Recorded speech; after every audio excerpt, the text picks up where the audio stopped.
Ravi de vous retrouver sur France 24. Bienvenue à l'heure de Paris Direct. Voici tout de suite les principaux titres du jour. À la une, face aux pressions, il renonce et jette l'éponge.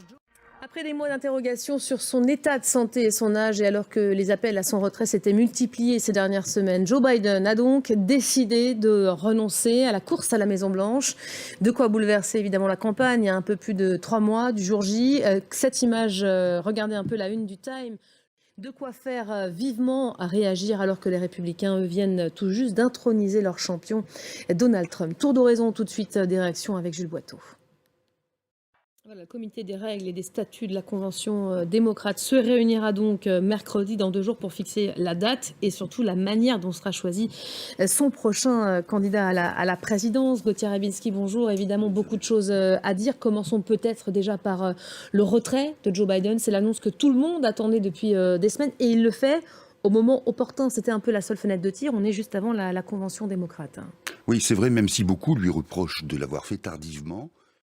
Qui effectivement, merci Gauthier, au centre de clips de campagne qui la tourne déjà en dérision depuis hier soir. Donald Trump s'est même déjà fendu d'une réaction. Kamala Harris, candidate, ce serait du tout cuit pour lui à l'entendre. La décision de Joe Biden et le statu quo observé pour le moment par les démocrates, évidemment, suscite de nombreuses réactions à l'étranger. Celle du chancelier allemand qui a salué le travail du président américain. Hier, un homme qui a, selon lui, accompli beaucoup de choses en Russie. Enfin, le porte-parole du Kremlin affirme surveiller avec patience et attention cette période, je le cite, au cours de laquelle beaucoup de choses peuvent changer. Voilà pour les derniers rebondissements outre-Atlantique. C'est dans ce contexte que Benjamin Netanyahou est attendu à Washington dans les heures qui viennent. Situation d'escalade au Proche-Orient.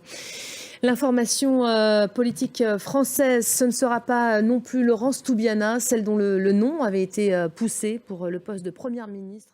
Visite donc au cœur du village olympique à 4 jours du lancement de ces Jeux. Tout est prêt pour le début des JO. Les organisateurs sont dans les temps. Voilà, de quoi vous donner un avant-goût de cette fête qui se précise ici à Paris. Restez avec nous, d'autres infos à suivre dans quelques instants sur France 24.